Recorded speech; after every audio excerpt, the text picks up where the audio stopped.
Halo guys, welcome back to my channel. Kali ini gue datang dengan video terbaru. Oke teman-teman, jadi di video kali ini gue akan ngebahas tentang iOS 15.8 yang udah gue pakai selama 4 minggu teman-teman ya. Jadi tanpa terasa ini udah hampir sebulan gue pakai iOS 15.8 yang ada di iPhone 7 gue ini teman-teman ya.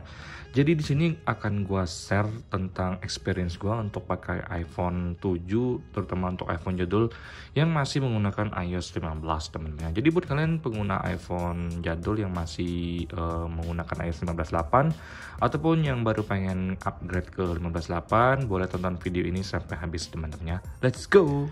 Oke guys, yang pertama akan gue ajakin kalian adalah untuk mengecek sistem data dan juga iOS-nya. Itu besar filenya itu berapa giga teman-teman ya. Nah, kalian bisa lihat sendiri di sini kalau untuk iPhone 7 gue tuh 32 giga ya untuk kapasitasnya, dan ini udah terpakai 23,5 giga. Nah, jadi setelah kita cek untuk iOS-nya sendiri itu di angka 7,12 giga dan sistem datanya kecil teman-teman ya, di angka 4,85 giga. Nah, yang gue rasakan adalah kalau untuk di iOS sebelumnya mungkin 15.79 itu untuk sistem datanya lebih besar ya, kalau nggak salah 6,8 atau 7 giga teman-teman ya. Jadi kalau untuk sistem data di iOS 15.8 ini benar-benar kecil dan tidak ada yang namanya pembengkakan data. Jadi buat kalian yang masih ragu untuk update ke 15.8, gue sarankan kalian untuk update aja sih, karena untuk sistem datanya itu sangat-sangat hemat. Jadi untuk storage yang dipakai juga nggak seboros di 15.79 teman-teman ya. Ini yang bisa gue share ke kalian dari iOS 15.8. Oke, selanjutnya kita bahas dari sisi baterai. Jadi baterai health gue tuh masih di angka 100%. Udah gue ganti baterai terbaru teman-temannya sejak gue beli iPhone ini, dan juga tidak ada penurunan baterai health pas gue update ke 15.8.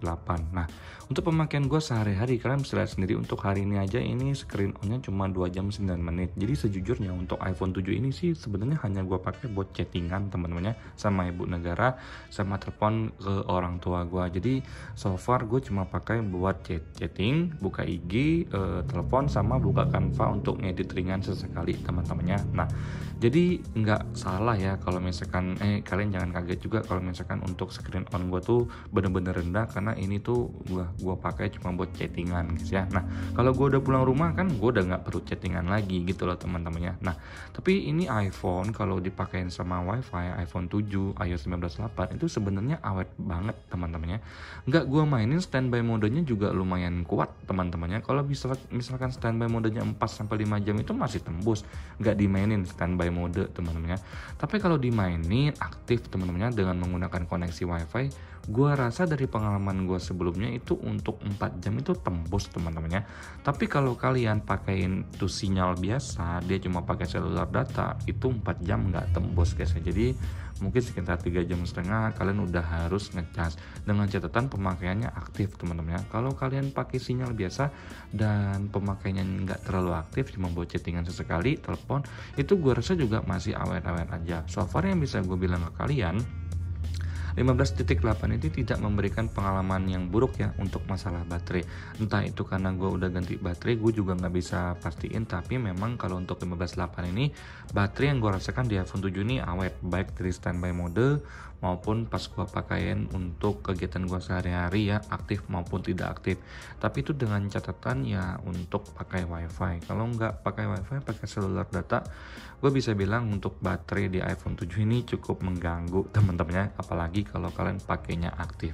Kebetulan aja gue nggak pakai aktif di iPhone 7 ini, jadi gue ngerasa santuy-santuy aja guys. Terus kalau kalian nanyain ke gue, bang untuk main game gimana? Nggak rekomendasi lagi, jangan kalian paksain. Yang ada kalian sakit hati guys ya. Oke guys, jadi sekarang kita masuk dari sisi performa. Jujur ya, untuk 15.8 ini sendiri ini memanjakan gua secara pribadi. Pas gua ajakin main game ya, seperti NBA 2023, main Clash of Clans, terus ngedit di Canvas sesekali, buka tweet, buka X, itu semuanya aman-aman aja, nggak ada masalah sama sekali. Dari sisi kamera juga bagus, kamera depan, kamera belakang, semuanya aman-aman aja, lancar jaya. Gue tidak mengalami yang namanya fungsionalnya bermasalah, nggak ada teman-temannya. Audio semuanya masih bagus-bagus saja. So far yang gue rasakan untuk performa dari iOS 15.8 ini sama aja dengan 15.79. Tapi kalau untuk dari sisi suhu panasnya, nah ini yang bisa gue share ke kalian. Kadang-kadang di iOS 15.8 ini itu bisa timbul suhu panas panas juga tiba-tiba sama seperti iOS sebelumnya. Padahal gue cuma ngecek storage doang seperti ini ya, atau buka general seperti ini, itu tiba-tiba dia panas sendiri. Tapi bentar doang, cuman habis itu dia langsung normal lagi untuk suhu panasnya. Nah, terus kalau misalkan dicas, memang dia untuk suhu panasnya tuh yang gue rasakan di 15.8 ini, kalau pas dicas ya teman-teman, itu lumayan juga ya panasnya. Itu sih yang bisa gue share ke kalian untuk dari sisi performa maupun suhu panas.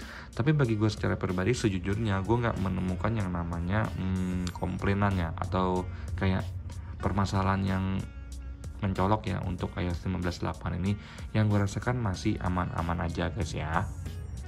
Oke guys, jadi buat kalian yang nanya, bang untuk 15.8 ini wajib diupdate nggak? Gue rasa sih kalian memang harus wajib update teman-teman. Pertama kan untuk security update juga itu penting. Terus yang kedua, memang untuk gue rasakan dari 15.8 ini ya dia tidak ada masalah sih teman-teman. Kalau untuk 15.7.9 sebelumnya yang gue rasakan itu baterainya agak terlalu baterainya kurang awet ya dibandingkan dengan 15.8 ini, dan juga suhu panasnya gue rasa lebih parah di 15.7.9. Kalau untuk 15.8 ini suhu panasnya masih ya nggak terlalu bermasalah sih buat gue, walaupun juga panas teman-temannya. Tapi so far gue sih lebih nyaman di 15.8 karena gue ngerasa kalau untuk dari baterainya lebih oke aja sih, feeling gue secara pribadi. Terus untuk panas yang mendadak itu nggak sesering di 15.7.9. 15.8 panas mendadak itu ada, tapi nggak sesering 15.7.9 yang kadang-kadang aja nggak gue apa-apain dia panas sendiri teman-temannya.